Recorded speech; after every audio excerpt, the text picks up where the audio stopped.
I am the devil, and I am here to do the devil's work. They will say that I have shed innocent blood. What's blood for, if not for shedding? There is nothing to worry about.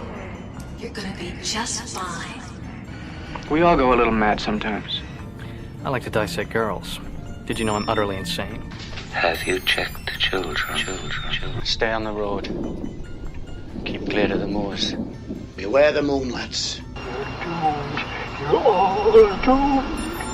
Hi, I'm Chucky. Wanna play?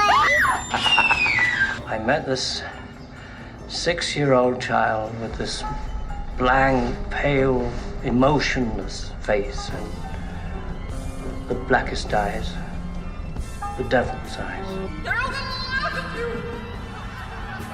They're all gonna laugh at you! They're all gonna laugh at you!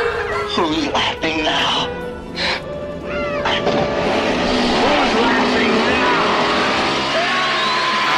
Now it's the after movie diner, and a month of Horrotober, and they're watching horror films.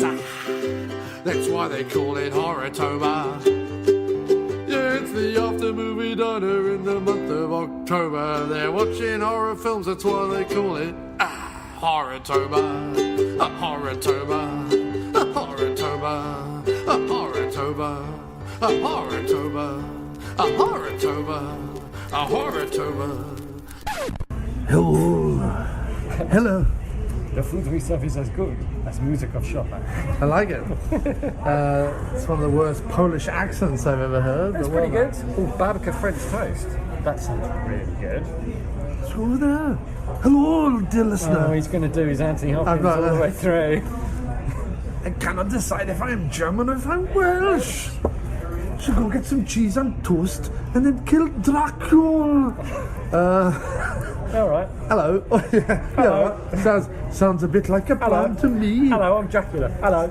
Sounds a bit like a plan to me, Gwyneth. Let's go do it.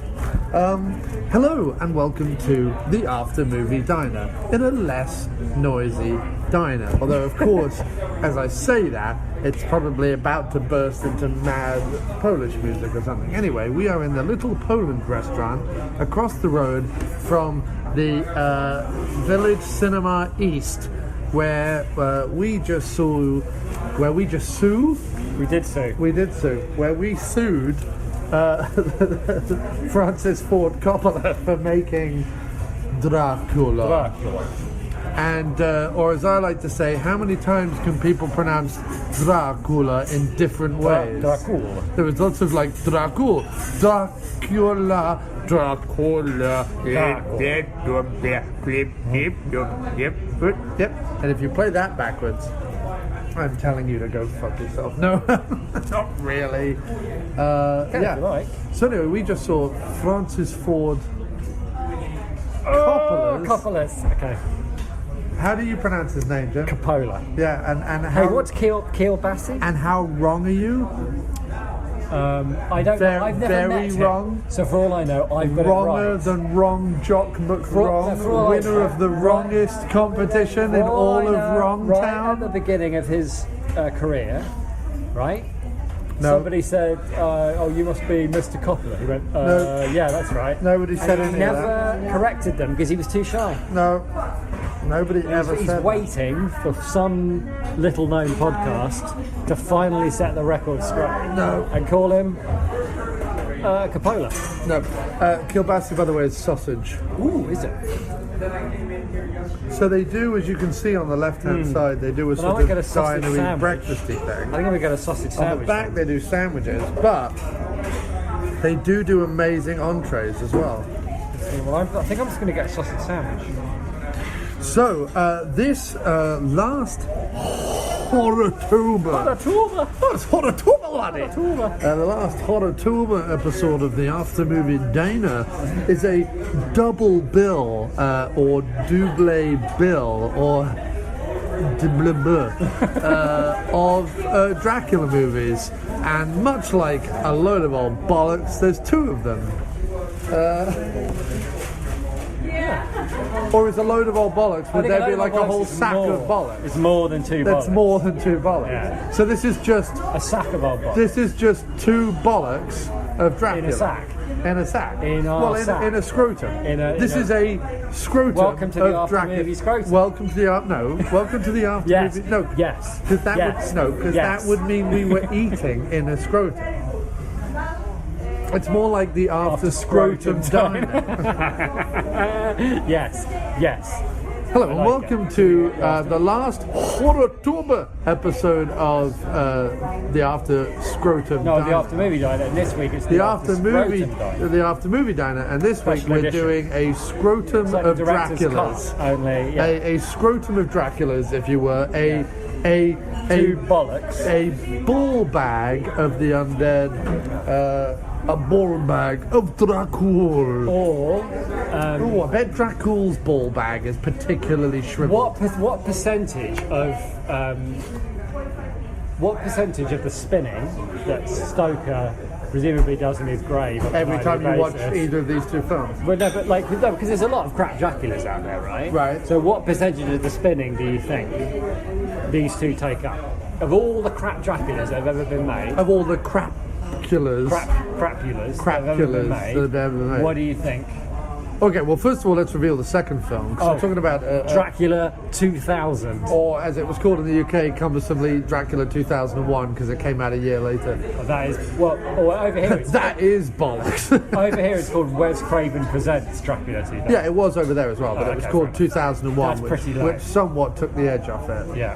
Because it was meant to be like a hip Dracula for the new millennium, but in fact it was just Gerard Butler with a perm and a flouncy shirt, fucking around New Orleans like a big shade. I still don't know what cock. anybody looked at Gerard Butler and went, there he is. There he is. There's our Dracula. Call off the search, lads. We found our Dracula. This is the guy. This is the guy. Is it because, like, when you look at him side on, his upper lip has like been pushed out by his teeth, by his big teeth? They went, he looks like he's got big teeth. Dracula's got big teeth. Do you know what? If what you're looking for is an actor with big teeth, Butler's your man. Either that or Willem Dafoe. I mean, take your pick. But he already played Dracula as well. Technically, he played the actor who played Nosferatu. No, he was supposed to be Nosferatu. No, I understand. So he played Dracula. Right. Sort of. He technically played Nosferatu. All right. Wow, they do half a roast chicken. But Nosferatu was what's-his-face's version of the Dracula story that he could tell. I He didn't have the understand. copyright. So I he didn't play understand. Dracula. I understand. Thank you very much. Did you decide what you want? I have. I don't know if I'm not sure if he has. No, I'm still looking Still because thinking? I would love an enormous meal, but I'm not going to do that. I'm just going to have a burger. Do you need a few more minutes? No, you go ahead, dude. You order and You I sure? know what I want. Yeah. Okay, I'm going to get the kielbasi. That's a terrible pronunciation. I'm sorry. Omelette. And what would you like with that? Oh, to drink a cup of tea, English breakfast with milk. And what do you want? Oh, I see. What does it come with? French fries, mashed potato, boiled potato, kasha. Just you know what? Just toast is fine. Just toast each one, white one. Whole wheat. Put the butter on it. Yes, please. Yeah. Okay, and English tea. Yes, please. Yeah. With One check for both. No, we're going to split it, right? But yeah, we're going to split it. We're going to split it. Yes. Okay. Thank you. Can I get the cheeseburger deluxe? Can I add bacon to that? Do you have some bacon? Excellent, thank you. That's with French fries, right? And can I get, do you do like brown gravy, like a side of brown gravy? You don't have brown gravy? You have mushroom gravy? Sure. Could I just get a little tiny side of mushroom gravy just for the fries? That sounds really good. That'd be good. That's awesome. I'm good with water. Thank you so much. Yeah, so where to even begin? Where do we even begin? to even begin? We have Okay, I've got one big. we have point. about an hour, maybe an hour and a half to dissect. So let's just get started with the biggest problem of Bram Stoker's of Francis Ford Coppola's Bram Stoker's Dracula, right? Right. not nearly enough Virgin Megastore promotion.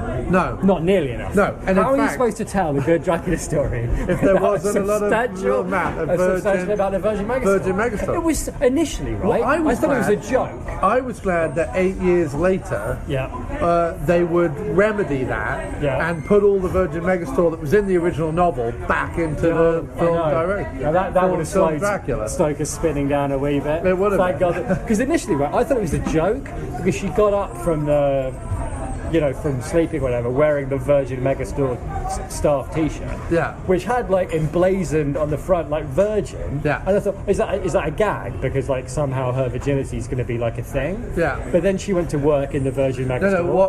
What you missed out there was you didn't realise that it was both a cumbersome metaphor and an enormous advertising push. But okay. So what I like is that Richard Branson was sat somewhere and he's going, well, there's lots of movies we could be involved in. What should we maybe be in a Spielberg movie or something with some sort of like cachet? No, I tell you what, let's put all our money behind Dracula 2000. So, okay. Starring Here's my Johnny question. Lee, Sotting Miller. Here's my question for you. What's his name? Oh, is it Omar Epps? Omar Epps. Has he ever not been like eminently punchable in every? Like he is the most pretentious, overly raw, like just abomination of film. But there are people worse. But there are people Omar worse Epps, in both these movies. But anyway, Wait. we should start with Francis. I just want one Francis. We should start with Francis. We should start with Francis Ford Coppola. Francis, what's this Dracula got Bram here, mate? Stoker's Dracula. Let's start with You only that. get Oldman in that. Well, listen, right? I'll tell you who he wants in that. Francis. Yeah, it's Oldman. Now, Oldman I get, right? Because Oldman really likes saying the word blood, in a thick Transylvanian accent. Yeah. In fact, I don't think I've ever seen anybody say blood in a Transylvanian accent better than Oldman. Than Gary. Than our Gary. So, okay.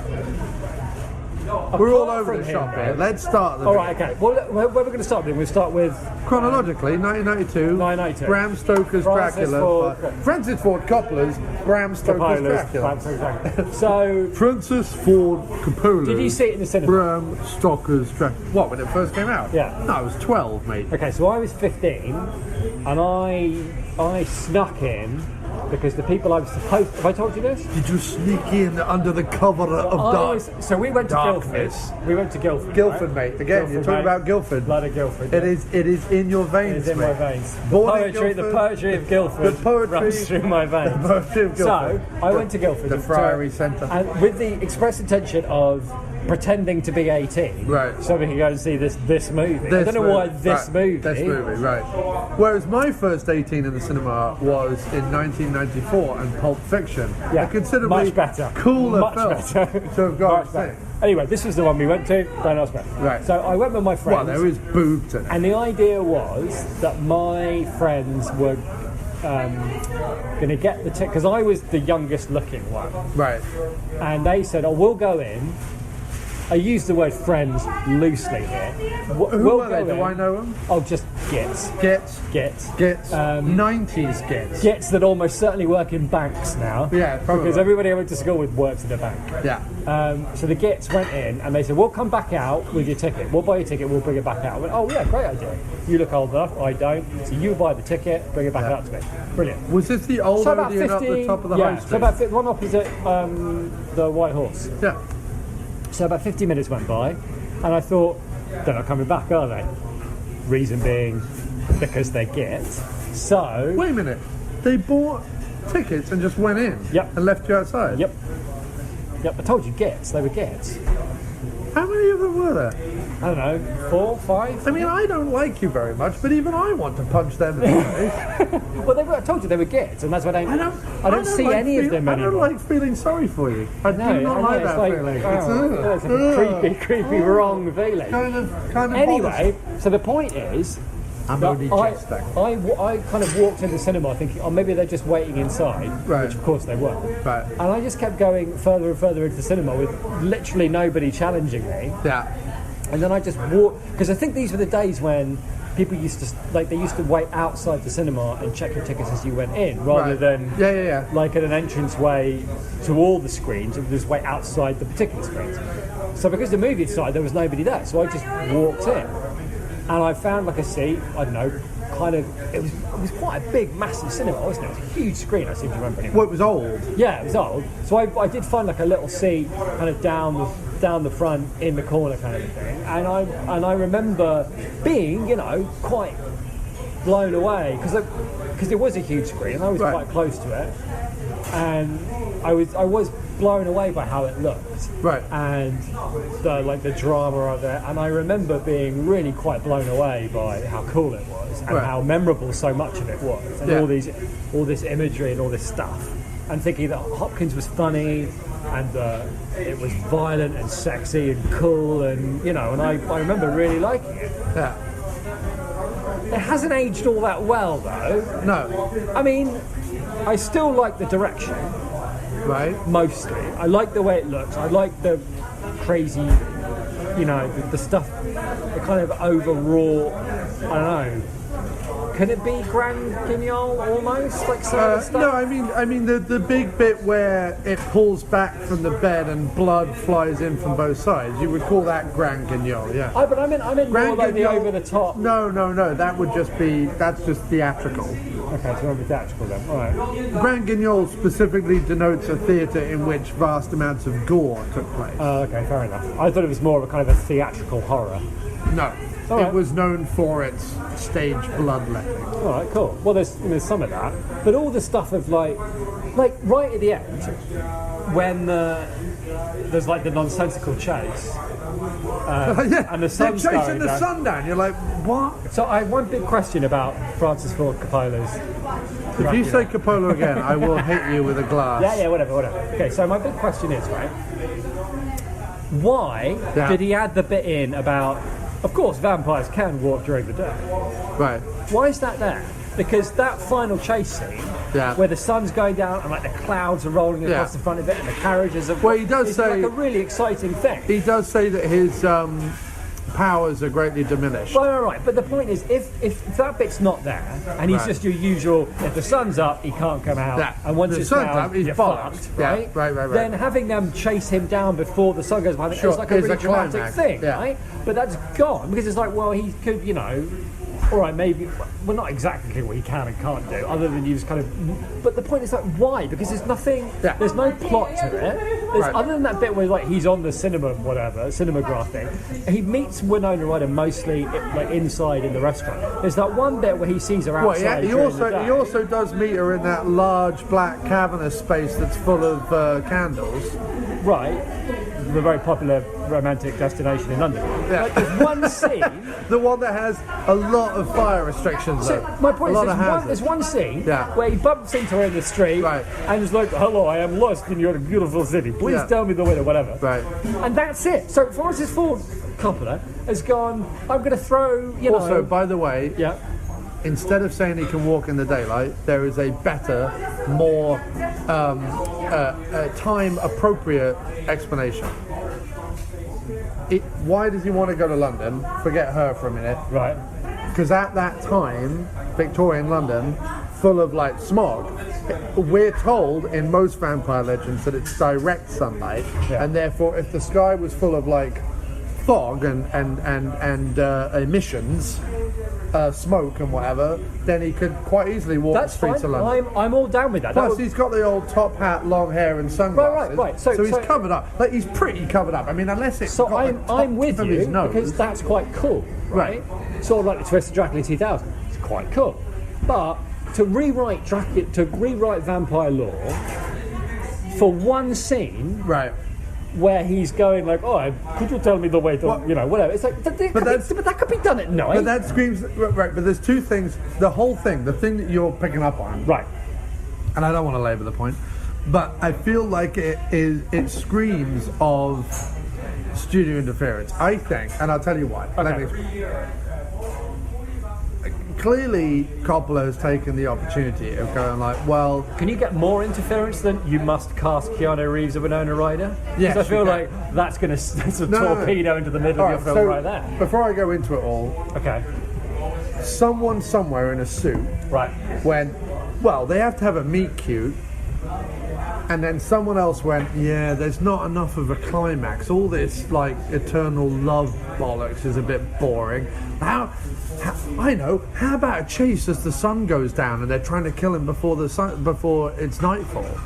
And Coppola's gone, but wait a minute, you want them to have a meet cute in the daytime? They're like, yeah, it's fine. Nobody will remember by the time. So you're thinking it's purely for, like, the trailers, so there could be a bit where they meet and they're like, they met in the brr. Right. And if it's done, thank you very much. No, a meet cute meaning... Can I get milk? Thank you very much. Meaning, literally, this is a movie in which Dracula bumps into Mina.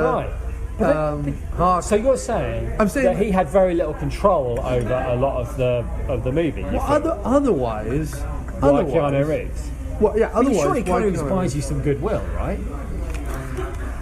No. Thank you very much. But what you have to look at, dude, is that 2/3 of the film. As long as it's not Keanu Reeves. We'll get into this in a minute. Okay, right. But 2/3 of the film, right, and all the directorial flourishes, right, at a certain point, are complete and utter bollocks. Now, hang on a second.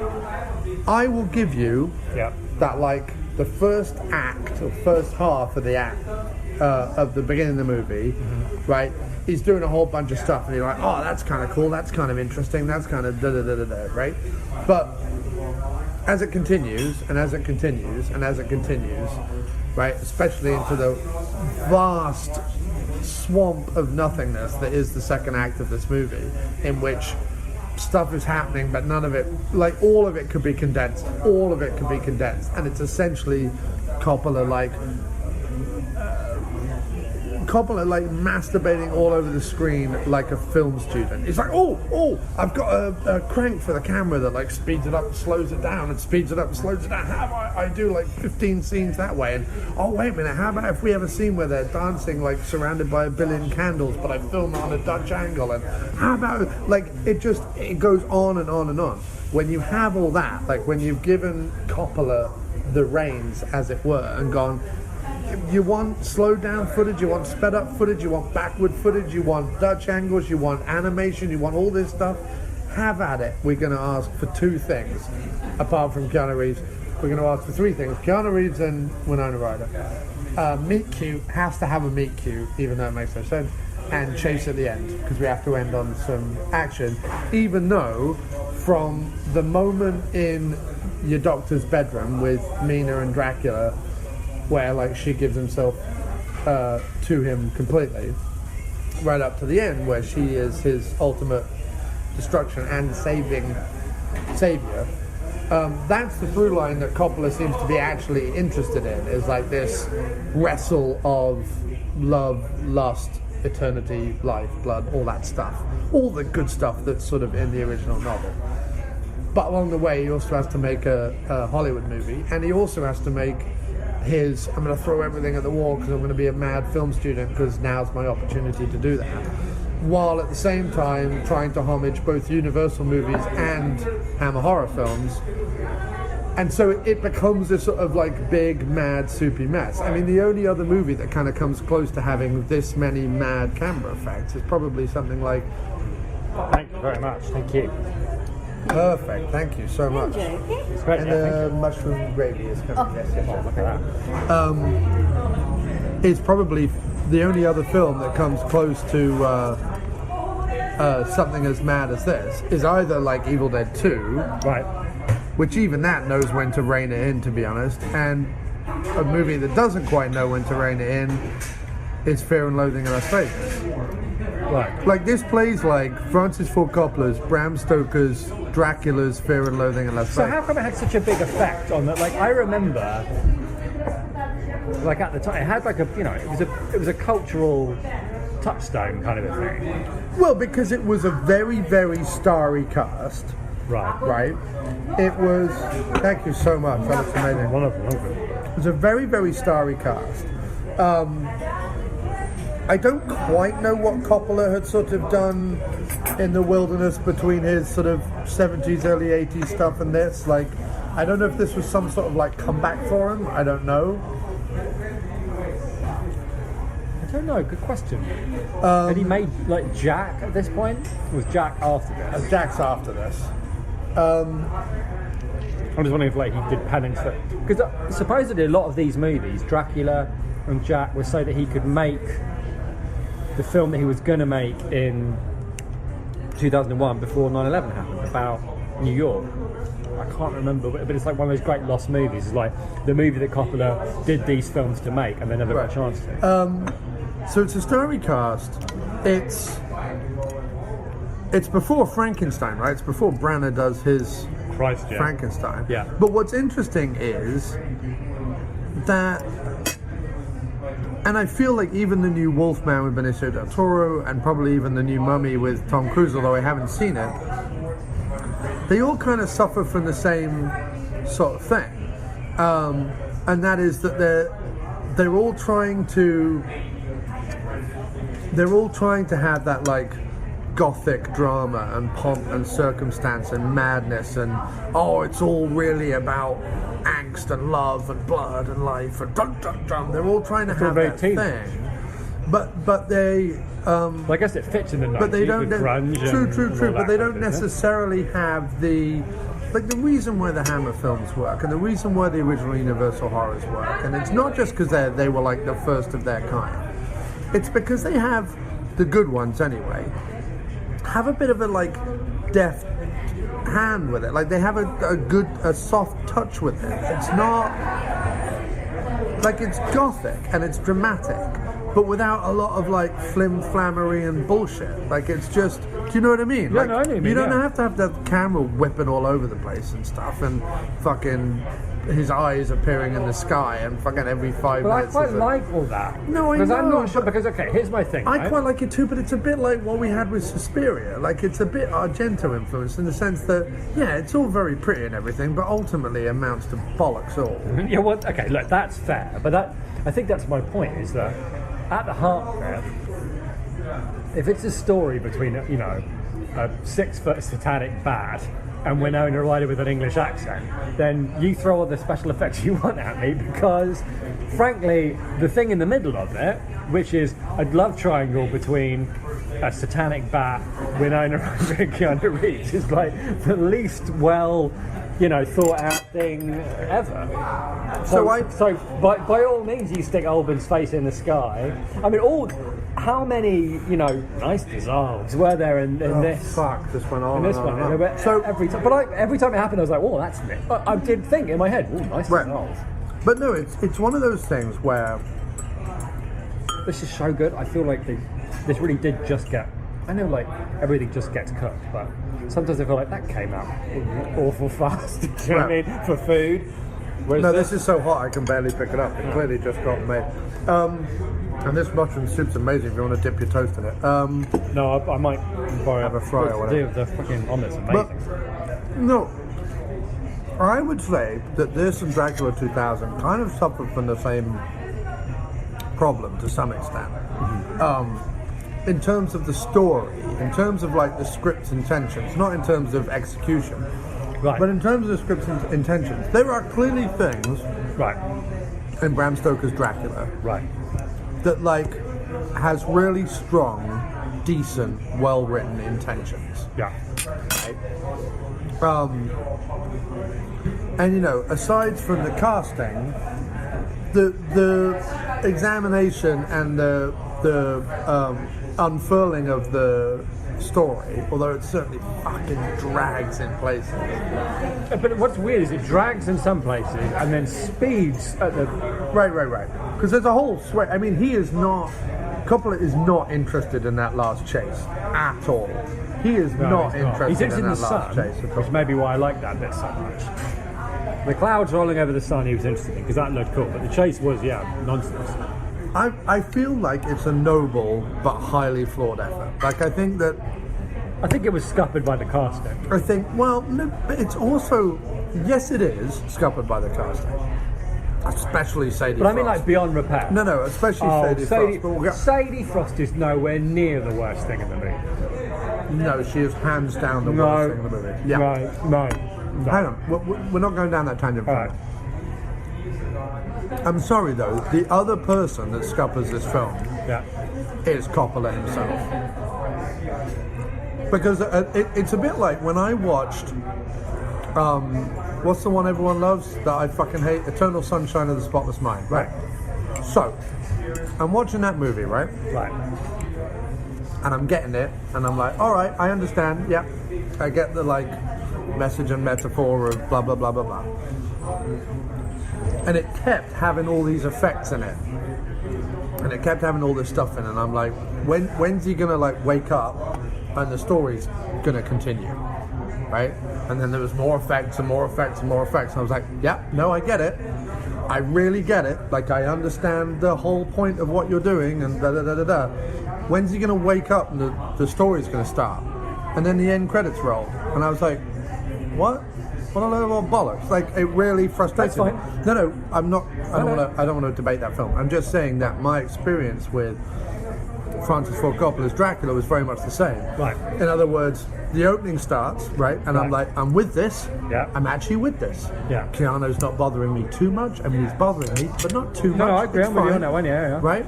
And you've got Eyes in the Sky, and it's theatrical, and he's using back projection, and he's using some animation, and he's using some interesting design elements, and da-da-da-da-da. But basically the story's moving along, and I'm like, I'm with this. I'm actually with this. Then there's that awful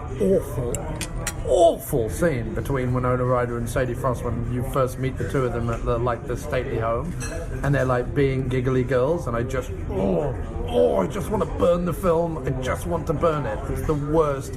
Like when all the men show up and she's like, oh, isn't it big? And I just want to set fire to it and take craps on it. It's so annoying. Then it goes back to in the castle, and they've got the shadow play and stuff. I'm like, all right, we're back in a Transylvanian castle. I'm coping with this. This is good. Da, da, da, da. Weird effect here, weird effect there. Da, da, da, da. And then, from the moment Keanu Reeves goes into the den of the three Dracula brides, right? Dracula shows up with a baby and feeds him to him, and he starts laughing manically and da da da da da. And then it fades out. First of multiple fades out. And it literally fades out like a Warner Brothers cartoon, like in a circle of him like laughing manically. And I'm like, all right. I just expected eating a baby is fun. Anyway, at that point is where it loses me, because from that moment on, it's all just, here's an effect. Oh, whoops, let's have a meet cute. I mean, why is Dracula having a meet cute? Like, fuck off.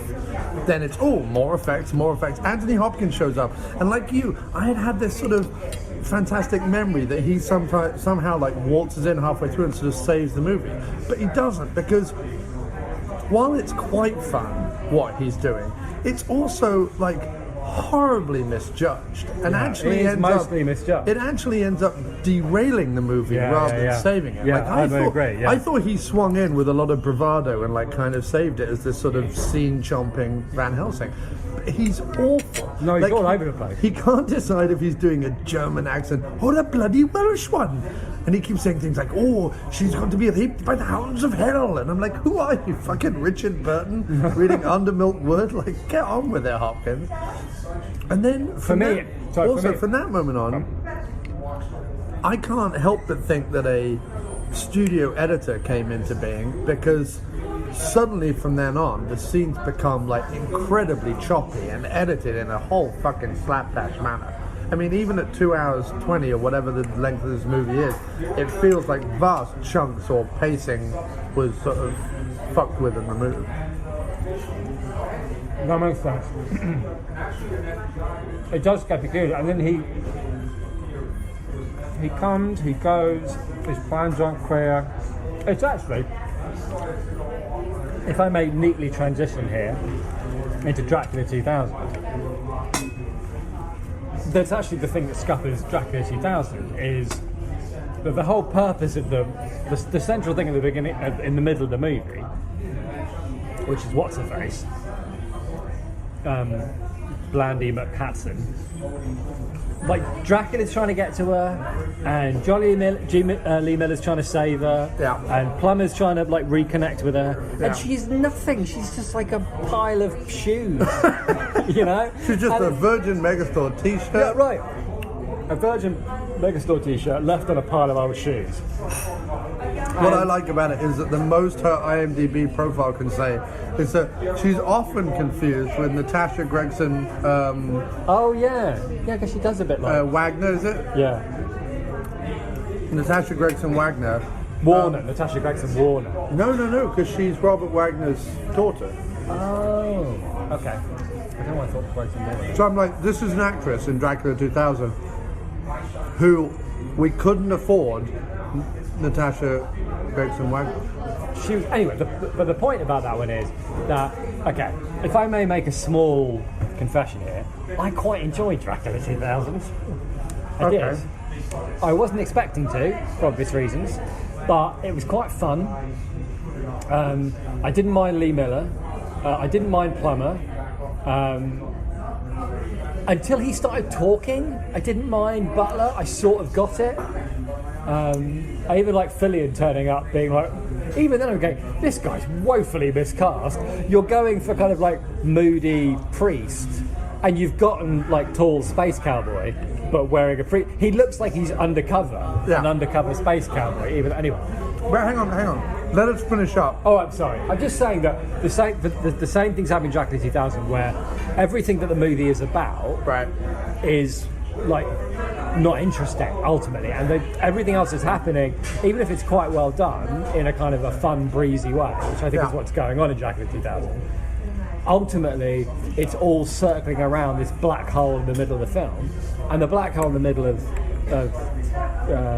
Coppola's Dracula is, and there's no getting around this. You can be as annoyed with Sadie Frost as you like, and you can even be as annoyed with Coppola's effects as you like. But the truth is, the whole movie, everybody in it revolves around Winona Ryder, and she is, you know, and she's not that she's shocking. She just, whatever it is that Winona Ryder can do, this isn't it.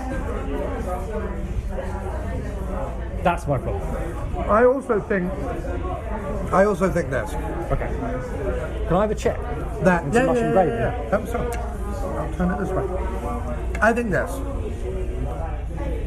You can write a gothic romance. Yeah. Bits of it were genuinely quite sexy. You can write a gothic romance. I don't normally describe things as quite sexy. No, right. Well, there were norks in it, is what you're saying. No. I mean the bit specifically between. I mean, what? Dracula and Winona Ryder in the bed where she drank his blood. I thought that was quite sexy. What exactly was Sadie Frost's audition for this movie? Was it really like, pop your top off, love, and give us a bit of writhing? Could you writhe? What's your writhing like? And then she probably writhed and they went, it's pretty off-putting. Her writhing is pretty off-putting. Can I just say this, in her defence, right? In her defence... No, there is no defending her. She is the worst. In her defence, I know people who think of her, or thought at the time, that she was extremely attractive. And I remember when I was a teenager watching it, finding her extremely attractive. But she's attractive until you consider any aspect of her personality or acting. I agree, but that's not what she's, you know. No, but okay. But we were talking about this before, about like sex appeal, right? Right, okay, yeah. And about like star quality, right? Right. You can be as attractive as you like. You can whip your norks out at every writhing opportunity that a wolf is trying to get in your drawers, love. But you either have sex appeal, or you're an annoying, whiny-voiced, writhing, breathy tit who I just want to... Okay, so then my argument would be against that, although I think you're totally right.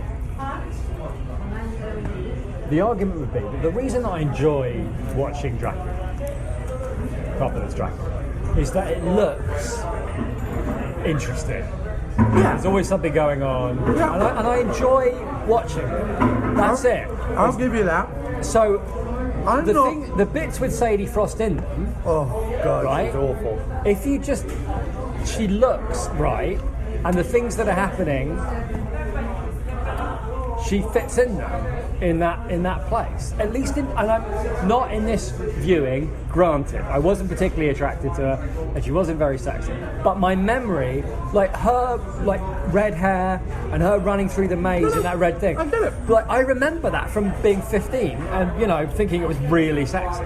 I'm not debating that. So things that you thought, I'm not saying that things that you think were sexy when you're 15 are necessarily good, but for them to last and to make an impact when you're 15 absolutely everything is sexy, right? To have some bird running through a maze in the rain in a bit of red cloth is not like necessarily like even in the top 500 sexiest things I saw that day, and yet wasn't that also like a Scottish Widows insurance firm advert? Well, I remember thinking that was quite sexy too. Leaving my psyche, my diseased psyche aside. No, listen. All right. So let me just explain. I get explain that she's bad. No, I get it. I understand. I'm defending. Hang on. She's very attractive, right? And the way she is filmed, running about and writhing, is interesting, right? No problem with that. Right. It's everything else. It's everything else. No. I agree. And that girly, giggly thing, which might have in the early 90s been like, oh, isn't this? But like, we're meant to believe that Dracula has like crossed generations and whatever for this woman. Winona Ryder. And we find her giggling childishly and confused over like some Arabian Nights book, which, by the way, is... I mean, first of all, it's not in the original novel, like, so why is that even in there? And secondly, it's like, who wrote that scene and went, yeah, let's put that in a film? Like, but my defense of that particular scene that you're talking about is that I do think that the whole her being away from Thingamajig, right, from Harker, they're not married yet, which means she is going to be a virgin and he's going to be a virgin, and they've got no idea what fucking is, right? That's what that. So the whole point is that when Dracula turns up, I know why. No. But I'm just saying that you have to. Look, I agree with you. It's a terrible scene and it doesn't work, right? It doesn't. But it works in the sense that the reason it's that is that later scene when Winona and Olben are on the bed, right, and they're doing their thing. That is very sexy, and part of the reason it's very sexy is because that's the closest she's come to to porking. Up to that point. I understand. So it did its job, it just didn't do it very well. Or whether it did do it well, it just...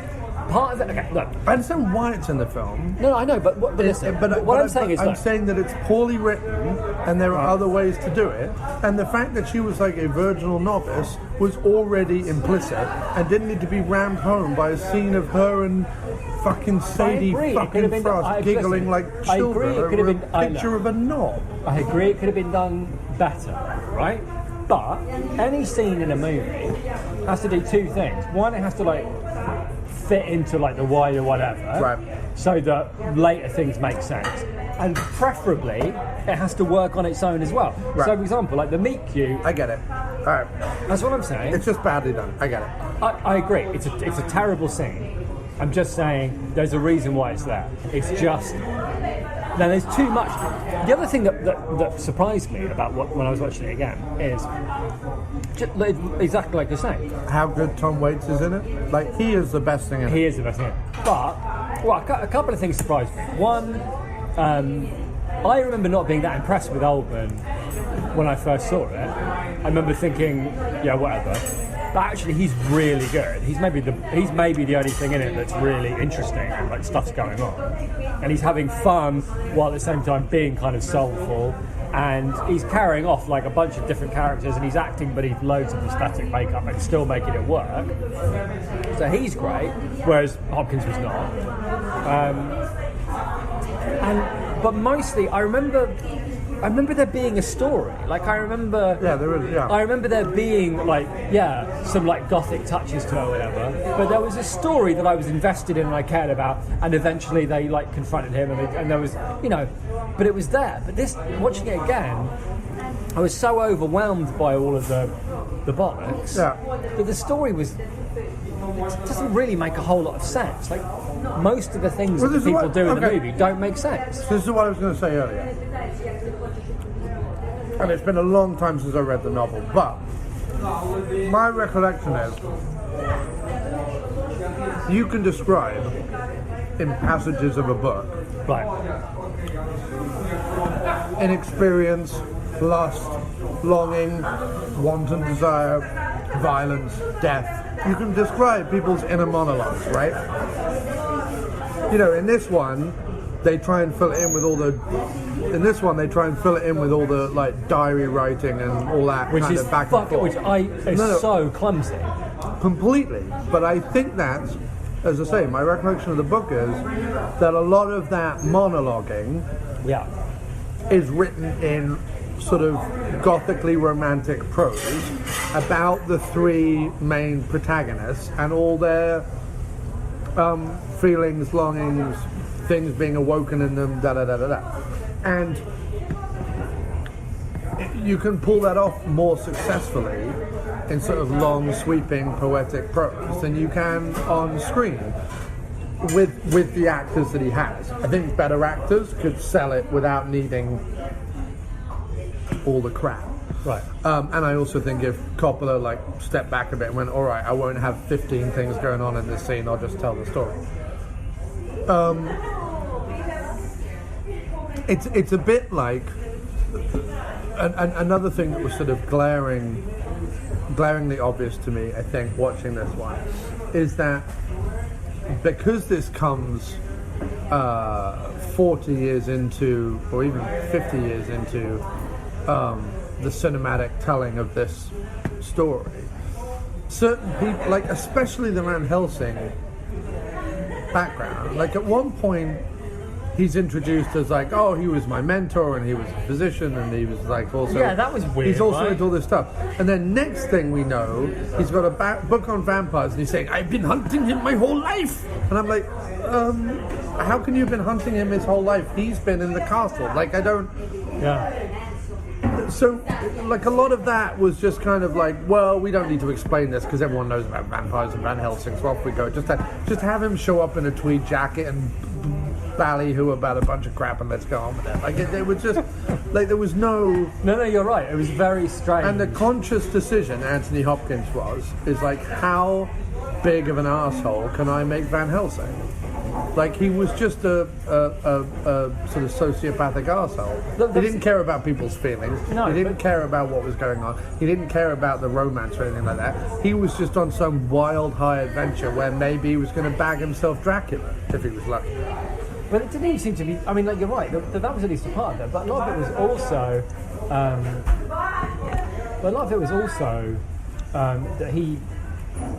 They were my memory of it is it was supposed to be like, oh, he's like so matter of fact about it, and he's, you know, sucking all. Everybody's like swooning and freaking out, and he's the only one going, no, let's quit swooning and let's get on with it. Which is quite that's a Van Helsing I can get on board with. Like that's kind of a cushiony Van Helsing. Like I don't have, you know, a lot of emotions. It's just, you know.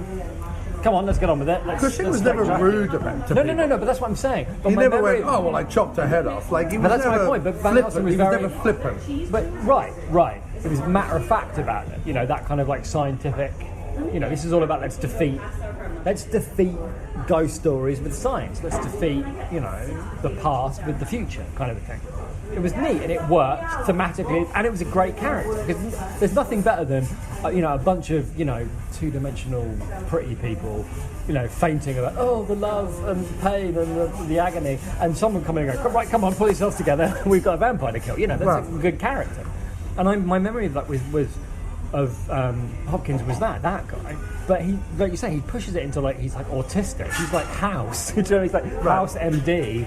As Van Helsing, it's like, I'll be real. Which again, that's not a bad character, but then your film has to be about that guy, right? So that you can give a shit about, well, why is he like this, and what's his ultimate motivation, and what's his end game, and where's this all leading. But if he just like turns up to like, hey, he's going to mix things up a bit because everybody I've hired is unspeakably bland except for Waits, and he's in a prison cell, right? Then it's just like you're saying, he's just like another effect. You know what I mean? He's another bit of flash on the screen that doesn't really make any sense. Completely. You know, and it's very wishy-washy in its vampire mythology, and it's very all over wishy-washy, the place. and it's like, oh, I can make a ring of fire and protect her, like it's On the all- snow? Right, it's just all nonsense. Yeah. So, but You okay? Yeah. oh yeah, That was delicious. Thank you. It was really, really good. It's a frustrating film because there are many, many aspects of it that even this time round I do genuinely enjoy. Agreed. And funny enough, I was listening to my friend Brad Gullickson's In the Mouth of Darkness podcast, which I would strongly suggest everyone listen to. And he was talking about like Oldman's armor at the beginning of the movie and stuff like that. That's like, there's some really nice design elements and little touches in it that you're like, I genuinely haven't seen that before. Yeah.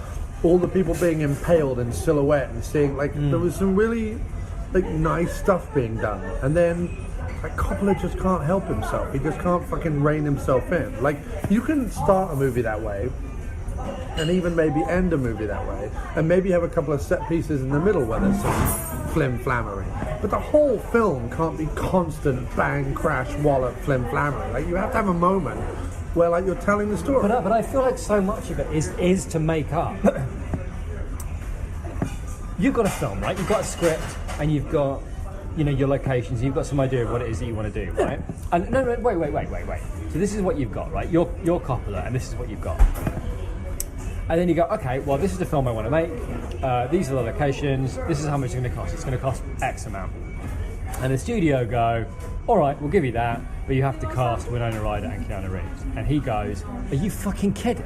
Neither of them can act. At least give me one of them who can act. But neither of them are English. Right. Neither of them can act. I can't believe that people who can't act for toffee putting on an accent is going to be better. It is not. So at that point, Who's around in the early 90s that could have legitimately played it? Oh, fuck. You know who should have done it? You know who should have done it? What? Tim Roth. It should have been. Roth is... Harker, come on. He's too old. He's too old. Not back then he wasn't. He was the same age as Oldman. Right, and Oldman is under makeup even when he's meant to be young Dracula. Like, at the time, they were fairly young, dude. This is only a couple of years after Rosencrantz and Guildenstern. Roth is young in like, mid-80s. You know, they need, like, naive. Roth looks like he's had his face kicked in by life, even at that point, for a good 10 years. This is only a year after Reservoir Dogs. Roth's pretty young in that. No, I'm not saying, like, age. I'm saying in his face, he looks old. And you need, like, a naive kid. I can always go for Roth and Altman. I'm not going to deny that would have been amazing, obviously. But I'm just saying. So, back to my point. Also, which is that, a bit of a Cockney Harker. I could have gone for that. Sure, as well. but look, Coppola, right? He's got his film and he's got his locations, and he all of a sudden he really wants to make it. Right. And then he's told you've got to make it Ryder and Reeves. Yeah. And then you'll get your money. Now at that point he has two choices. Either I make a shit film, because make no bones about it, whatever film he wanted to make at the beginning, with Reeves and Ryder, it's going to be shit. Yeah. It's going to be long takes. So then your choice is, how the fuck am I going to make a film that's you know, entertaining and watchable for 2 hours with these divs in the middle of it? The answer is, I have to distract from their divviness. In as many ways as I can conceive of. And I think that's why it's a mess. That's why the way it is, because there's no way he like discovered they were crap in the edit. Do you know what I mean? He knew they were going to be garbage, but they're his lead characters. I don't know. You can't make a good film with garbage actors in the lead roles. It can't be done. Yeah. Well, look, you could have cast anyone other than... No, but that's my point, is that he couldn't cast anybody. Hang on a second. The gravy was delicious. Thank you. It was delicious. Okay, I agree he got, like, thrusted Reeves and Ryder. Thrusted right up. He did not get right thrusted. up the Reeves hole. He did not get thrusted Sadie Frost, but he went ahead and... Oh, she's a minor character. No, she stinks up the joint. He didn't get thrust that guy who plays the Texan, who... Okay, so this is my other point, and this is my last point, because we've really got to get onto the second movie. Right. Well, my last point is, the script is schizophrenic as all get out. Like, the opening bits where Harker and Dracula are in the castle, and they're, like, backing back and forth and da-da-da-da-da. The script's, like, fairly strong. Like, Oldman's being given some shit to say. Then we get that scene with Frost and Ryder, which is like abysmally written, right? Then we get some, like, I think that Anthony Hopkins stuff is like pretty well written, although the bit where we're introduced to Van Helsing is like, oh, he's a droll physics, he's a droll like biology teacher who like comes up with pithy quips about venereal diseases is a little odd, but all right. It's at least written in a way that Hopkins can perform it. But then we go back to like, oh, this is a guy from Texas. And as far as I'm concerned, the writer has just gone, well, we're just going to like fill... First of all, the guy from Texas, why is he even in the movie? Secondly, the guy from Texas is just given these like horrible, hoary cliches to say about like bucking horses and, you know, you're an old... whatever. I don't know, but he just says like a whole bunch of stuff where he might as well have been going like yeehaw Dolly Parton, whoops Dixie. Like, I mean, it really was awful. But again, I would, and we should be able to Dracula down. But I would just say my defence, even of that is, you can't. I think he's like. If two of my, I can focus on Dracula. That's fine because he's. I just think laying all the blame at their feet is not. Completely the whole story. No, I'm not laying the blame at their feet. That's not what I'm saying. I don't think it's a question of blame. I'm saying it's a question of understanding. And what I'm saying is that Oldman is essentially a special effect, right? Dracula, he's young, he's old, he's a bat, he's this, he's that, whatever, right? He's a bunch of mice. right. But he's an effect. So it's, right. Coppola can like fuck around with him.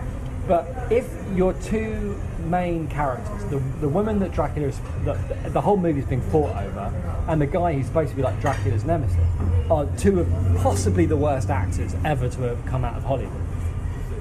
Reeves can at least do Surfer Bar quite well, right? He can do Surfer Douchebag quite well. But Ryder has never done anything. Well, that's the other mistake. Well, except look good. Is that at the beginning... Jonathan Harker, first of all, Reeves still has his Bill and Ted hair, which is a big mistake. And secondly, the whole first act of the movie, he's walking around in a white shirt and a waistcoat, which is basically what he wears as in Bill and Ted anyway. So he might as well be like Jonathan, Bill and Ted. Right? Either you lean into that, you can't, because you've written a film about the battle between good and evil and love, and it's a battle between good and evil, where good is being played by Keanu Reeves with a terrible accent, and a film about eternal love, where the eternal love, the thing that you have defied God for, that you have lived forever, that you have turned yourself into a giant satanic bat for, is with the worst actress possibly ever to act. So it's tough. So I'm saying everything, and I include the Texas Cup. He doesn't care about any of that, because I think there comes a point where you have to go, well, if those two are going to be that bad, and they are that bad, then I have to just forget about the actors. I have to forget about the people and just make it about everything else. Right. And so everything that the actors do. But I've got one example. I've got one example. Right. And there's multiple in the film, but I have one example of where it's also Coppola's fault. Okay. And this is my one example. Okay. In a film about Dracula, where he gets angry or wanders through fields or passes windows or whatever it is, how many stop motion and or swipe effects do you need to denote roses withering? How many in a film? Like I like the roses withering. One or two, right? You don't need 15 or however many there are. There were like 3. I liked all of them. No, but I'm just saying, like, that shows where, like, we got the idea the first time, like, we don't need to keep seeing it. And it's a bit like, I remember when this first came out and I first watched it, I remember being like, oh yeah, all that shadow stuff at the beginning, it's really great that he's doing that in camera, and it's really interesting and funny and kind of cool and quirky stuff. And this time around, I'm like, wait a minute. Every single shot is going to have like a quirky little shadow play. Like at a certain point, you're like, if there was just 1 or 2 little shadow gags in it, it would be so much more effective than every single time. I agree, but like, you're not disputing my central point. No. Everything he's doing is distracting from the fact that the two things that his movie is supposed to rest on are not there. Right. They are absent. So, with that, let us quickly, in the next like 20 minutes, talk about Dracula 2000. Okay, well, I quite enjoyed it. Okay, so my quick capsule review was, it's a load of bollocks. I came to it, hang on a second, when it first came out, I watched it, and I remember thinking like, oh, Christopher Plummer as Van Helsing. That actually kind of works. Like, I like that. And then I also kind of like the whole bunch of Americans break into Van Helsing's vault and like unleash evil on the like. What a bunch of stupid assholes! Like, that's kind of I'm with you there. Fun idea, right? And then I like the whole New Orleans thing and the whole twist that is Judas Iscariot and all that. Like, I think my like late teens, early 20s self kind of watched it and went, yeah, all right, like I get it. So I think I've seen it once back then, right? Maybe bits of it since then. I don't think I've done a full sit-down rewatch since then. Right. And sitting down to rewatch it this time, I was hoping, and this was maybe where I was wrong, because I went into this going, this could be like one of those little like undiscovered sort of like mad 90s gems that I remember quite fondly. Probably isn't as bad as everyone says it is online and on Rotten Tomatoes and everywhere else, on IMDb and stuff, where it gets appallingly low mark. And maybe there's like something to it, because I remember kind of enjoying it. And maybe it's one of those that like when I rewatch it, I'm like, oh, okay, this is kind of fun and bonkers and weird and cool and da-da-da-da. But it isn't. It isn't in any way at all. Everything, first of all, it's the most 90s, considering it's called Dracula 2000. I understand the 90s bleed into the early 2000s. Well, it was made in 99. I get it. I understand the way everything, for example, everything you think about the 60s is all late 60s. Like when people talk about the 60s, whereas the early 60s are more like what everyone talks about the 50s, because decades tend to like bleed. They don't really become the decade. 70s is more late 70s. Yeah, right. yeah. So I understand that totally is, but it is all like it's all shockingly reminiscent of just how awful the 90s were. That's the first thing. Secondly, the Virgin Megastore stuff is laughable. It is just in laughable. your opinion, what's the worst? Because for me, there's two scenes that tie for the worst product placement in it. Oh, I don't even though it is product placement, I don't even consider it's just an incredibly poor decision by someone. It's got to be the van, isn't it? The van? When they have a fight in front of the van. Oh, for no reason at all, the van's got a giant Virgin symbol on the side. They are meant to be in the I get that, the but like, loading dock of the Virgin I get that, Megastore. but it's like it's so weird. It's so obvious. Well, do you know what's also so weird is about 2 years after this movie came out, I actually worked in a Virgin Megastore. That's not that weird, is it? In the sense that I do remember, like, vividly what the loading docks look like and whatever. And it was weird that even though this was set in New Orleans, like, it looked very familiar to me. I was like, oh yeah, that's exactly what it is. The blood of Guildford runs everywhere. Man. The blood of... No, I worked in the Virgin Megastore in Exeter. Oh wow. All right. But no, so... But actually, wait, very quickly though, my favourite bit of product placement is when Dracula first walks into the Virgin Megastore and all the women are like looking at CDs. Oh, it's so... And every woman looks around at him like, wow, what a hot guy. And the blatant thing is, you should walk into a Virgin Megastore. It's full of hot chicks that will want to have sex with you. Okay? How's that selling? Right. I mean, nobody thinks of that in a CD store, do they? I don't think. First of all, if you're going to set, so someone sat down and wrote a half decent script. Yes. Which had an idea in it. It had enough elements of the original Dracula story. Yep. It had a plausible and fun way of keeping Van Helsing alive. The whole like using Dracula's blood siphoned through leeches to kind of keep himself alive, so that if Dracula ever got loose again. Right. I love all that. That's great. Christopher Plummer, really well cast as the role. Like, I can't think of another like old doddery guy, because Helsing has to be an old doddery guy. There's one mistake, not enough tweed. He should wear way more tweed than he wears. But tweed hat. But yeah, a cape. But very good nonetheless. It has the nice like wrap around Judas Iscariot, silver crosses, all that kind of stuff. Totally down with that. Although it does lead to the most hilarious reveal in a movie ever, which is when the camera is meant to be panning in to the Last Supper, and Butler, in the most ridiculously bad glue-on beard, turns around to the camera as if he turns to the camera like Paul Whitehouse used to in that, "Oh, hello, you've caught me here in the girls' dormitory." You know that character? Yeah. The third Duke of Windham, or whatever his name was. Me, the third Duke of Windham, here, in the ladies' dormitory.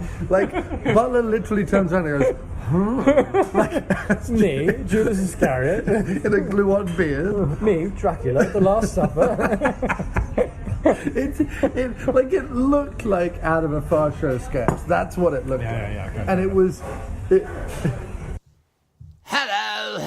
Hello, it's the nearly departed Michael Winner here. Just telling everybody to listen to the After Movie Diner, to go over to the website at aftermoviediner.com to do all their purchases through Amazon.com, dear boy, by clicking on the banner that's on the website of aftermoviediner.com.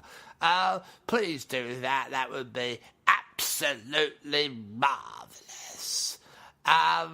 Anything else? Well, you can always support us, I suppose, over at patreon.com, patreon.com/aftermoviediner, my dear boy. So yeah, that's all possible. I do hope you're enjoying this episode. I am going to now put up an advert or two and then back to the show. This doesn't pay for itself. What's up, guys? Be sure to check out Now That I'm Older on the Rogue Intel Podcast Network. Me and Kenny sit down and talk about how getting older sucks, but can be awesome at the exact same time. We also look at pop culture, review a few movies, share some personal stories, and just basically poke fun at the world around us. Be sure to check out Now That I'm Older on the Rogue Intel Podcast Network. Here's what some people are saying about the Projection Booth Podcast. This podcast takes no shortcut in producing outstanding content. How they haven't become more widely recognized is beyond me. I love this show. Smart commentary, in-depth interviews, and great production. It's obvious how serious these guys take their podcast and bring that next level of professionalism that anyone would be hard-pressed to match. The Projection Booth Podcast, with new episodes available every week at projectionboothpodcast.com. As anyone who listens to the show knows that I'm not someone who watches movies ironically or watches movies from a place of on high where I just deride them, even though I couldn't do any better. But there were points in this movie where I openly guffawed because I'd completely forgotten how utterly overblown and bollocks, like not even overblown in a fun, like 90s way, but overblown in a way like someone put a camera down and went, this is gold, mate. Like what we're getting here. I know. Forget thinking it was gold. Someone put the camera down and went, how about when we, even though everyone knows Judas Iscariot and they've figured it out and fucking that twist is seen a mile off. Once it happens, how about we zoom into the Last Supper? And as we do, Gerard, if you could just like slyly look around at the camera, could you do that for me? Oh wait a minute, no, you can't do that because you have absolutely no talent or ability at this point. But okay, like the Christopher Plummer is a bit of a shining light in it, and weirdly enough, I like the fact that Johnny Lee Miller is playing the whole role as if his brain is screaming, I'm sorry, what the fuck is going on? Like, he's playing the whole role that way. I liked him. And I quite liked him in it. Yeah. Now, it may be the fact that I'm seeing this with hindsight, having watched him in Elementary and really liked him in Elementary. Yeah. Because we always claimed up until Elementary that his only good role was Trainspotting. But, like, I really like Elementary. You really like Elementary. And there were moments in this where he was like, what the bloody hell is going on? Like, I really liked it. I did really like that. But first of all, it's all too brightly lit. Secondly, all the, like, floating in the air, having sex. Floating pork. Like, zero gravity. I know what you're saying about the bland woman, because she is Jessica Bland from Blandtown. However, Butler is the biggest problem with this. Come on, what is wrong with an obviously Scottish Dracula? It's what I mean. He's fine up until he speaks, and you go, I think he's trying to do his job, but at some point he just stops bothering, and he's just Butler being Scottish. But even before Butler comes in, with his like weird teeth and his mad hair, with his Scottish accent, everything about him is 100% incongruous. Do you know what I mean? None of it makes any sense. No, nothing at all. How about we have you in a flousy, blousy shirt and you walk around the place with it undone with your like weirdly pasty, pale and hairless body underneath it. Like, I can't imagine many women, I mean, maybe I'm wrong, I don't know. I can't imagine many women watch this and go, yeah, I'd love to get my hands on that guy. He looks a bit like a corpse. And this is after he's meant to look like a corpse. This is when he's meant to look like a red-blooded male. So the heist bit, like the heist bit at the beginning, was another thing that had me just fucking chortling. The old, like, at this point, hokey fucking cliche of the guy who just, like, slides in and is able to make a computer do whatever he wants. And he's all just like, tap, tap, tap, tap, tap. Sexy 90s. I'm wearing a purple shirt. It's open a little bit. Look at me doing sexy things on a computer. Meanwhile, the guy from the Boondock Saints, who is awful, and Omar Epps, who is awful, and some other character actor in an ill-fitting wig are, like, wandering around trying to be all intimidating. Omar Epps is like, yeah, I'm a square pair of sunglasses away from being the hippest cat in Groovetown. I'm like, you look like a fool. All these guys, and they're all like, yeah, how about, it's almost like they went into the wardrobe and they were like, so we've got a couple of long coats, we thought maybe one of you could like wear a long coat's kind of like sexy, mysterious, and they all went, yeah, we'd all like long coats, please. We'd all like to be sexy and mysterious, please. Can we all have like long coats and bright shirts and weird shaped sunglasses and gel black hair, and how about we all like are really good at computers? Like, it's awful.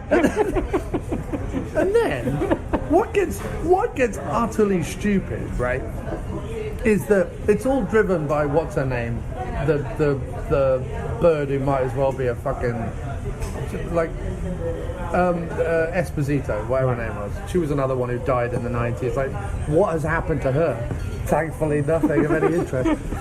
So, she's another one like lost to the annals of time, where you're like, for a moment there, people thought she was hot and interesting, but that clearly waned very quickly. So she's like, oh, you know, they go in, right? There's like fucking skulls and garlic and crosses everywhere, and she's all like, well, you know, you would do this if you were trying to hide millions of dollars. I'm like, no, I'd put it in a bank. But all right. Whatever. So she's like, well, he's an antique dealer. He might have an expensive painting. Yeah, because like any of you would know what to do with that. So anyway, they go through a door, which is also a giant crucifix. There are more like daggers and skulls. All the while, the hip cats from Groovetown are like, well, I don't know about this, because there seem to be a lot of skulls about.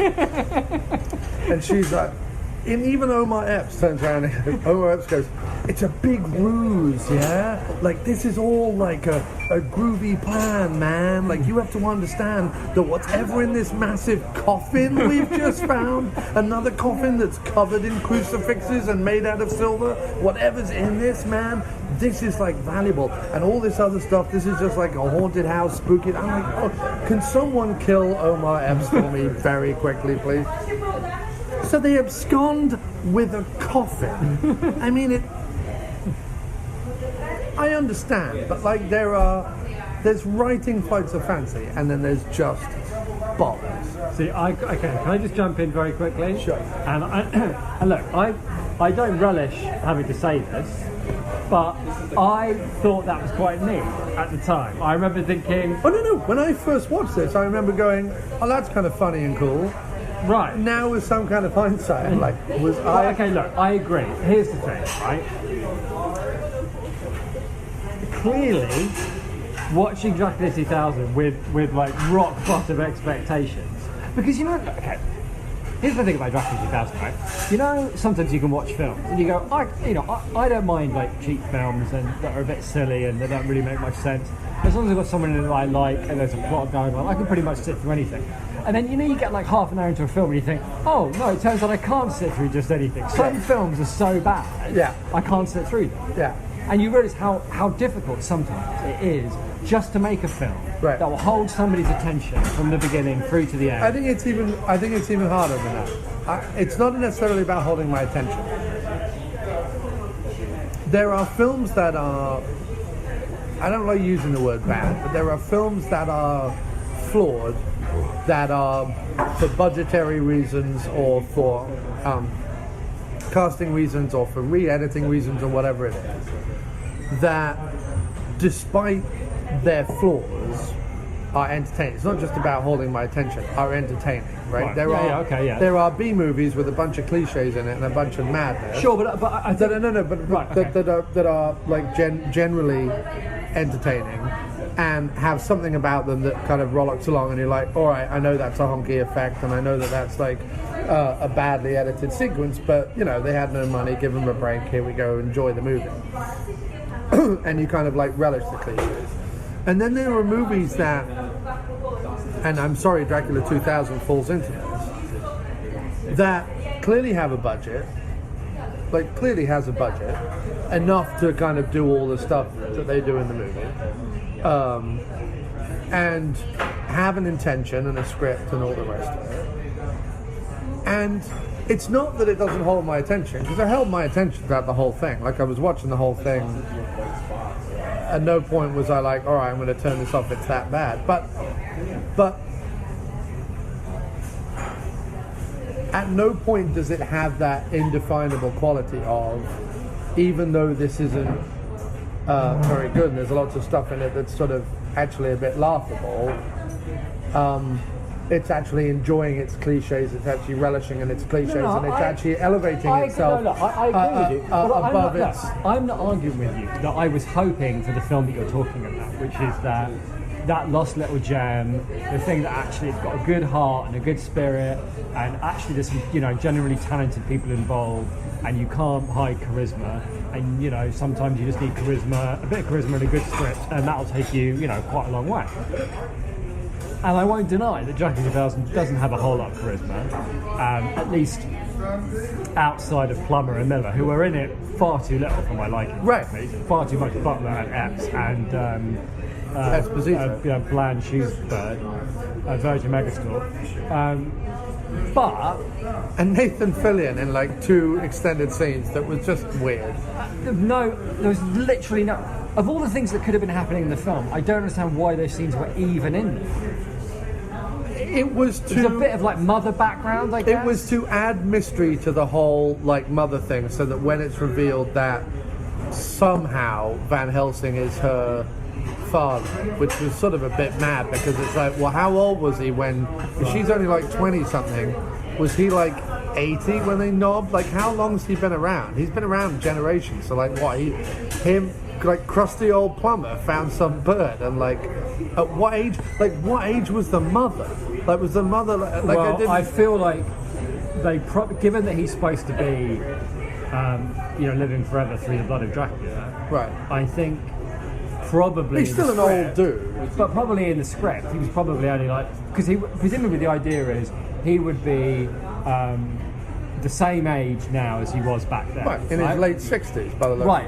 Right, what I'm saying is maybe in the script he's more like in his 40s or his 50s. You know what I mean? In other words, whenever he had Virgin Megastore, he would have been the same age as he is now. So like whatever, in his late 60s, which is a bit icky.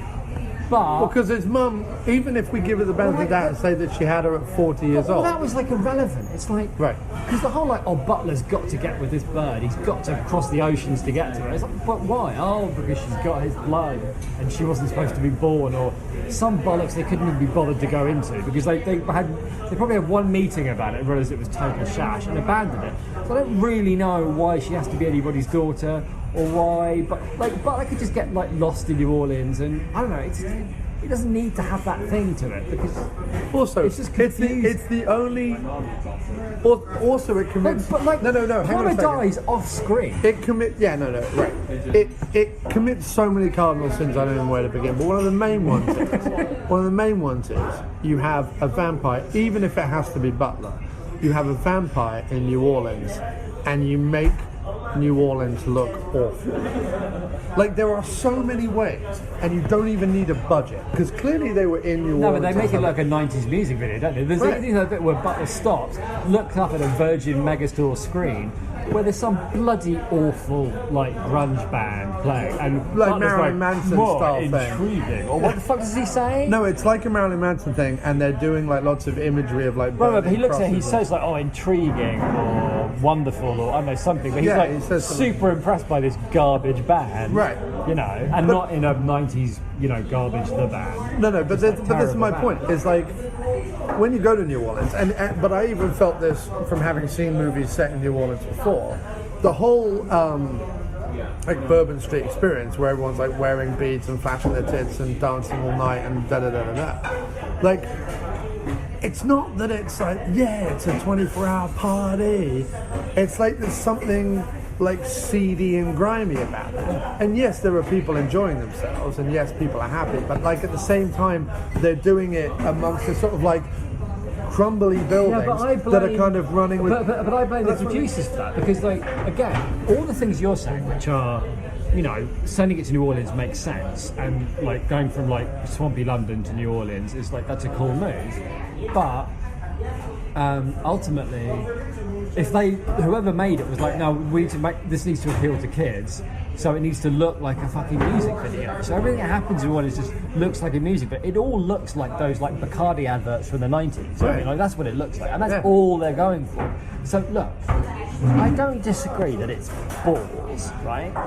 But I'm saying that I had really not very high expectations of Dracula 2000 with Gerard Butler as Dracula. What I thought was it might be quite fun, and it might be a bit weird, and like possibly even places a bit kind of amusing because it's like weird and campy. And it was all of those things. It's not weird and campy. It's bits not of good it enough are weird to be and campy. weird and Well, campy. bits of it are weird and campy. Which bits? Alright, you got me on the spot now. Which bits are weird and campy? I mean, this is a film that includes a woman, and I forget the name of the actor. She's in Star Trek. Oh yeah, blonde. Jerry Ryan. Right, Jerry Ryan, right? And it's clear who she's meant to be, right? And what she's doing out there, and da-da-da-da. And it actually includes the embarrassing line, have you got my face? Yeah. Oh, sorry, I should preface this. She's on camera as like a news reporter, like a bubble-headed, blonde, big-titted news reporter. And she actually says to the cameraman, like, have you got the face? And he's like, yeah. Have you got the tits? Like, that's actually a scene in this film where Jerry Ryan laughs about her. Obviously, the more you make me talk about it, the more I'm going to not like it, because it wasn't good. But I'm just saying, I was sat there last night watching Dracula 2000 thinking, this is quite fun, I'm quite enjoying this. And that is all I have to say. Right. Because obviously it was rubbish. And I think... my experience But I think you're right. I think there was a good script there somewhere underneath all of it. But somebody made them cast... I blame Wes Craven. Because if anybody... What's the point in having Wes Craven Presents above your movie if he's not going to fight for better decisions? Like, who the fuck fought against the Virgin Megastore idea? Who the fuck fought against Gerard Butler as Dracula? Who the fuck fought against... We're going to film New Orleans like any... music video / Bacardi advert from the last 5 years. Like, these are all obviously terrible decisions, right? That all they had to do was like call up Craven and go, Wes, they're making us like make it all about the Virgin Megastore. And if Craven's just gone, I'm Wes Craven, I just made Scream, I'm hot for the first... Like, either he went, I'm hot for the first time in 10 years, so I'm only going to pimp my name around for extra coin, or I'm going to use it to like help people make good films. And he blatantly pimped it for extra coin. Of course. He might have picked up the phone to Christopher Plummer, maybe. Right. But that's about it. But What the fuck is the point of putting his name in it? I don't know what So he very could quickly, possibly because have I done. don't necessarily want to go down the Weinstein rabbit hole, but we shouldn't go down the Weinstein This is a rabbit hole. Miramax movie from the late 90s, early 2000s. And one of the things that has come out lately, apart from the horrible, horrendous, another old, powerful, white, flabby, obnoxious cock of a human being has gone around being assaulting and raping and various other things, allegedly. The other thing that kind of came out about him was how, like, trigger happy he was with, like, editing movies. Right. And how much he would cut Well, out. yeah, that was pretty And I'm not sure. known. No, but I'm not sure that I was aware of that. I was aware of that because I know that they. I can't. He had some nickname or something for like how much he used to chop up the film.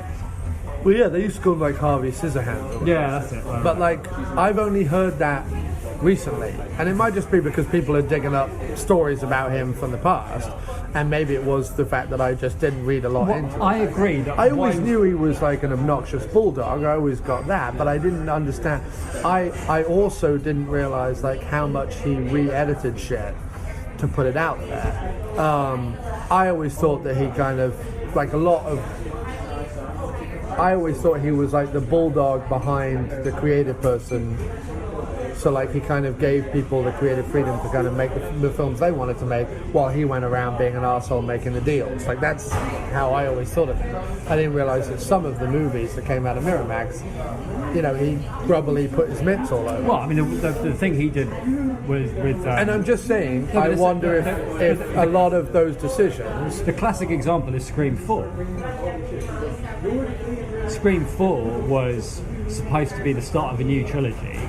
What's his face? The guy that wrote it. Williamson came back and like called up Wes Craven and went, look, I've had an idea for a new trilogy. It's about, you know, horror movies now and how they're different from the rest of it. And Wes Craven was not that keen, but then he read the script and went, this is really good, we should do this. And even though Scream 3 ended really badly because they fired Williamson off that and they brought in a hack, the same guy that wrote fucking Brothers Grimm, like a total hack. Isn't it Aaron Kruger? Aaron Kruger, right, total hack.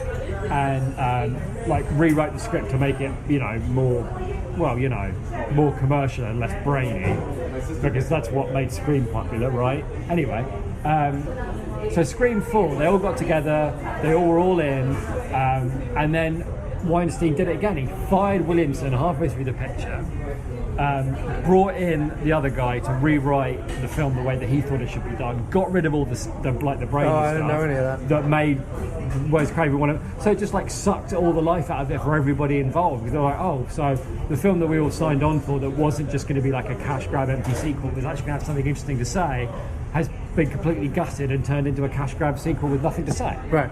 No, I just wondered, like, it was weird, certainly in the aftermath of all that's been going on, which obviously we utterly condemn,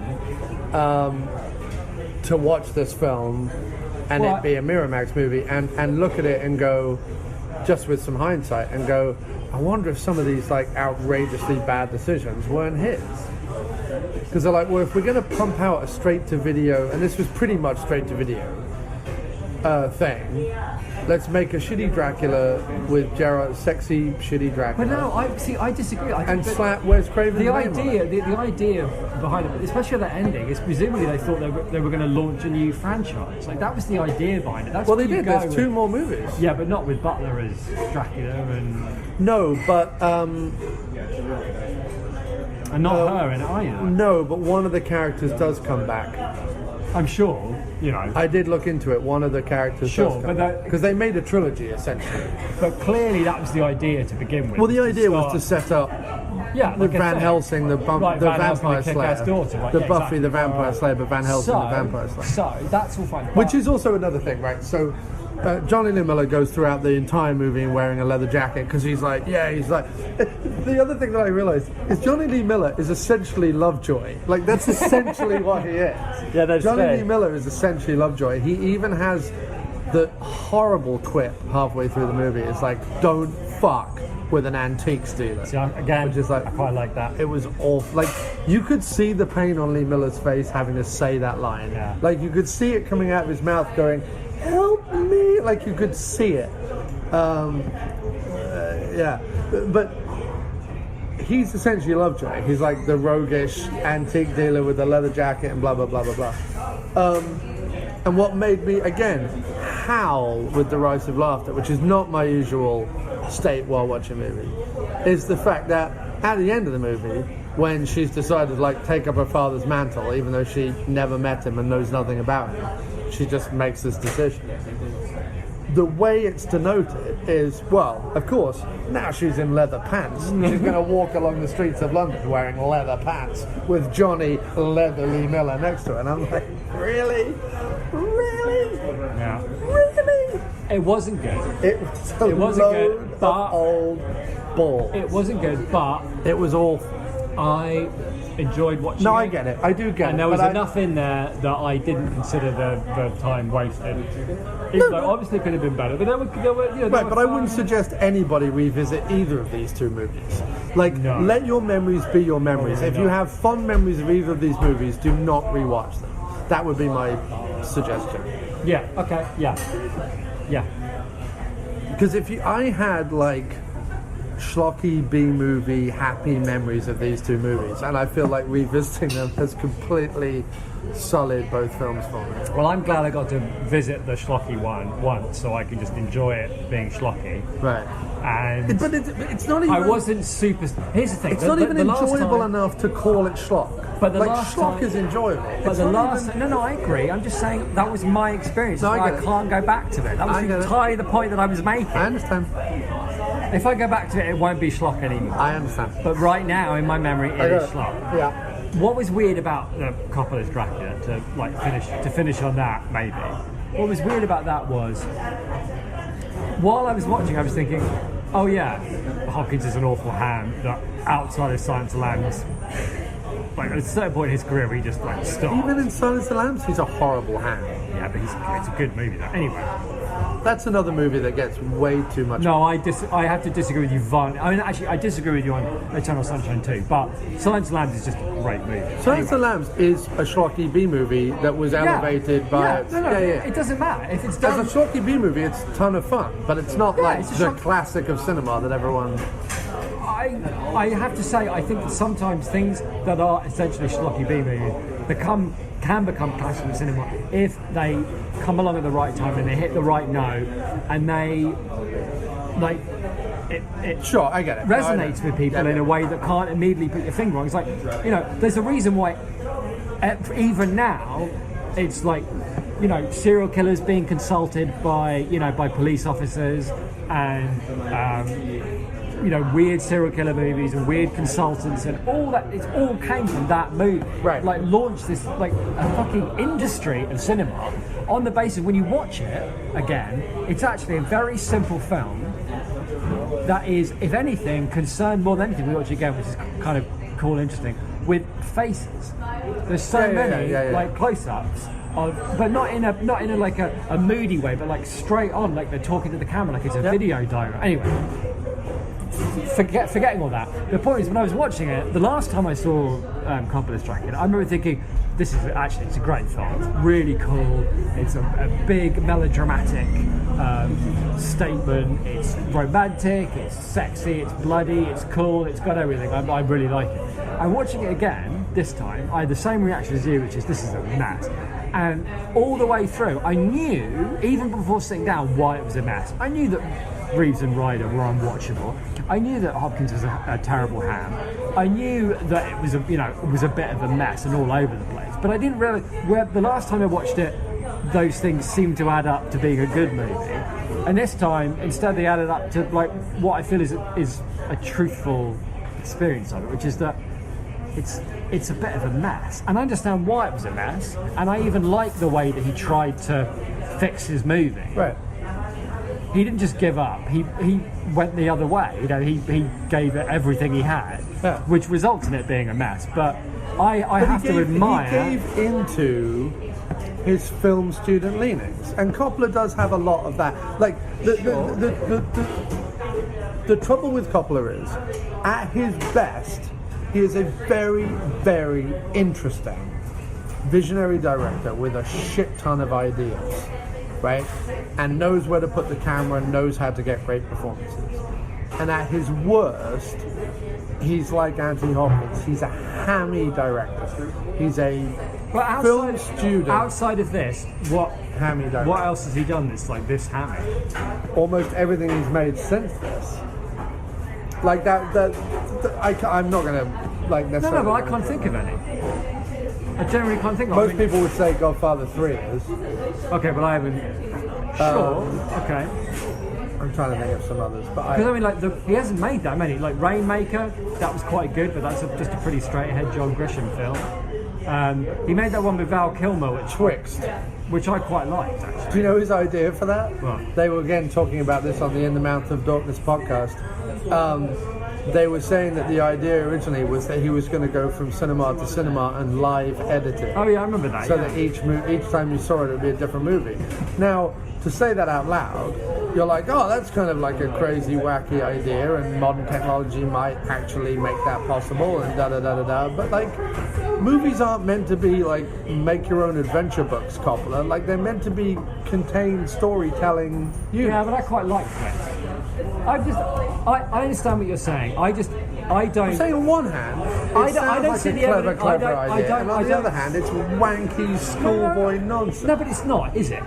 I understand. Film student, not schoolboy. I understand where you're coming from, but that's not. In that case, that's not true, is it? That's guy who hasn't had a hit film in a long time, who can't scrape up the money or like the talent for anything except a low-budget horror film starring Val Kilmer, way past his prime.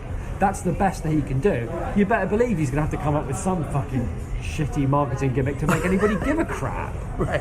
And so I don't see that as arrogance. No, I wasn't saying he was arrogant. No, I'm sorry. No, I never or him even arrogant. film studio. I think he just gives into his like base. I'm not sure. I'm just not sure.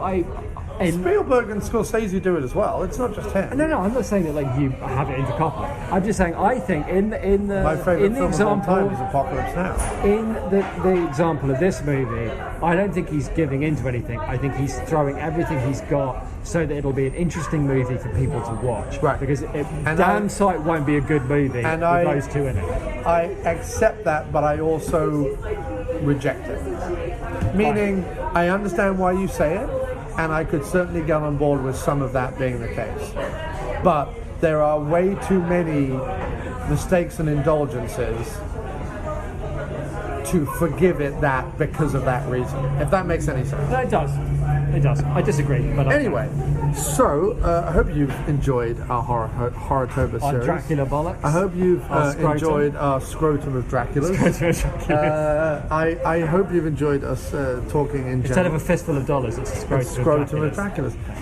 I would love it if you scurried over to patreon.com /After Movie Diner and sponsored the show, because whether it's with Jim or whether it's with some of my other friends, I will be producing some exclusive content for that. Ooh, okay. And I think for my Patreon followers only, you will get to hear the Bad Batch and Baby Driver episodes. I think one of the exclusive contents I'm going to put out there are those two podcasts. Right. And maybe even, because I recently found it on my phone, the Whoops Apocalypse. Oh, okay, cool. So I may put out some of our bad episodes. Whoops Apocalypse wasn't bad, it was just despair. Yeah, no, it was full of despair. No, I didn't mean it bad, because it was a joy to have Charles on the show. But what I'm trying to say is, if you sign up for Patreon for less than a cup of Starbucks coffee a month, you will also get a whole bunch of bonus footage and content that other people will not be getting, which will include music, videos, podcasts, and all other stuff, all manner of goblinry. So it will be well worth your $4 a month. Definitely. I think it's a great idea. I love it. Yeah. That is it for us. Thank you very much. Wonderful. Thank you so much. No problem. I wanna suck your